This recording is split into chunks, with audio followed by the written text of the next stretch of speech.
हिंदुस्तान की नौजवान पीढ़ी आज की आजादी के माहौल में खुलकर अपने विचार रखती है,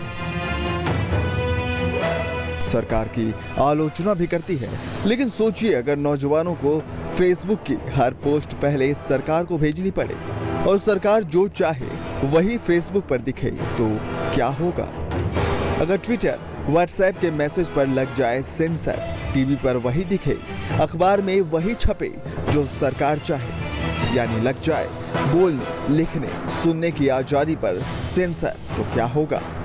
आज की पीढ़ी कल्पना भी नहीं कर सकती, लेकिन जिन लोगों ने 40 साल पहले आपातकाल का दौर देखा है वो जानते हैं तब क्या होगा। 40 साल पहले जब इंदिरा गांधी सरकार ने आपातकाल लगाया था तो जुल्म का एक ऐसा ही दौर चला था।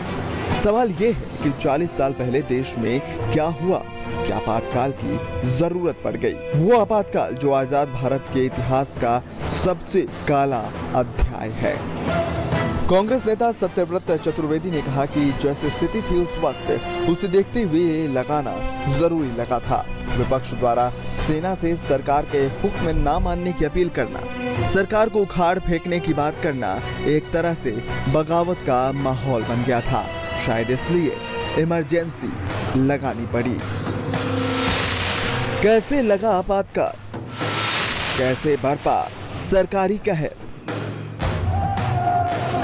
हिंदुस्तान की नौजवान पीढ़ी आज की आजादी के माहौल में खुलकर अपने विचार रखती है। आज की पीढ़ी कल्पना भी नहीं कर सकती, लेकिन जिन लोगों ने 40 साल पहले आपातकाल का दौर देखा है वो जानते हैं तब क्या होगा।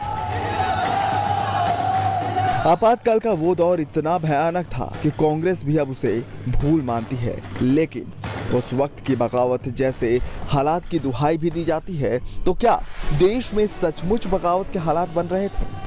सच ये है कि सरकार की नीतियों की वजह से महंगाई दर 20 गुना बढ़ गई थी। गुजरात और बिहार में शुरू हुए छात्र आंदोलन से प्रेरित जनता सड़कों पर उतर आई थी। उनका नेतृत्व कर रहा था 70 साल का एक बूढ़ा, जिसने इंदिरा गांधी की जन विरोधी नीतियों के खिलाफ संपूर्ण क्रांति का नारा दिया। रामलीला मैदान में रैली से हिली इंदिरा सरकार। जिस रात को इंदिरा गांधी ने आपातकाल की घोषणा की, उस रात से पहले दिल्ली के रामलीला मैदान में जयप्रकाश नारायण की अगुवाई में एक विशाल रैली हुई।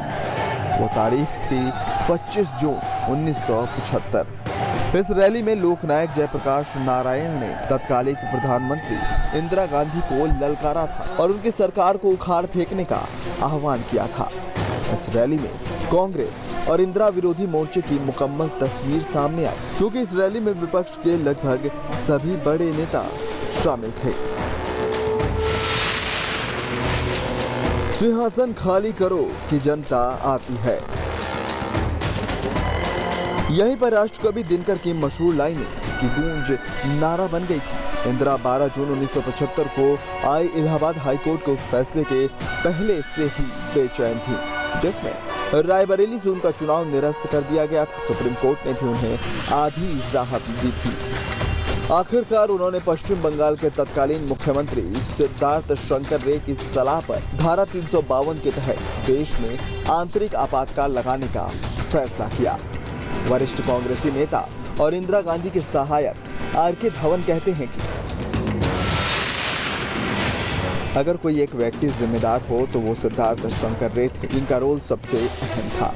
29 जून को कांग्रेस विरोधी ताकतों ने हड़ताल का आह्वान किया था, इसलिए 25 जून को इमरजेंसी लगानी पड़ी, क्योंकि पहले से ही हालत काफी खराब थी।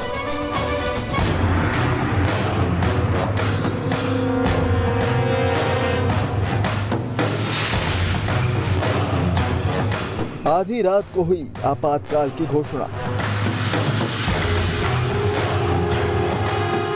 25 और 26 जून की दरमियानी रात आपातकाल के आदेश पर राष्ट्रपति फखरुद्दीन अली अहमद के दस्तखत के साथ देश में आपातकाल लागू हो गया।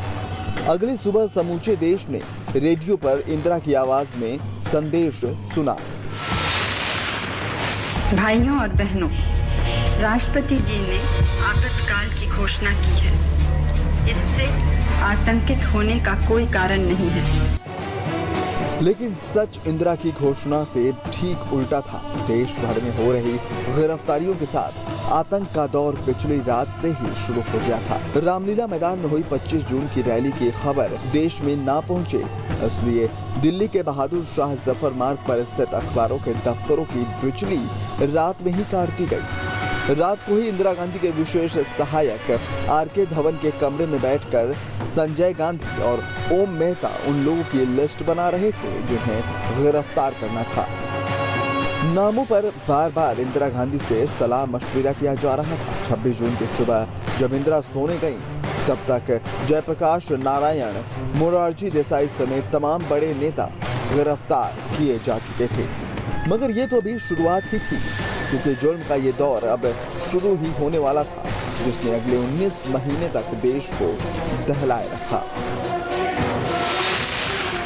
आपातकाल मतलब सरकार को असीमित अधिकार।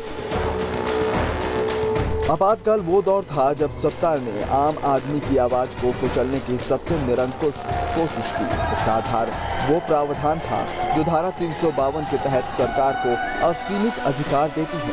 आपातकाल का मतलब था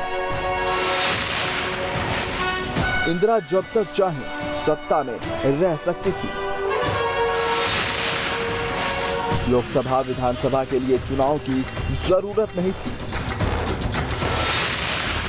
मीडिया और अखबार आजाद नहीं थे।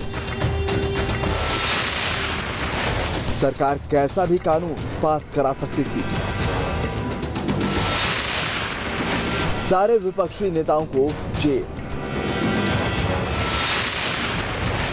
मीसा DIR का कहर।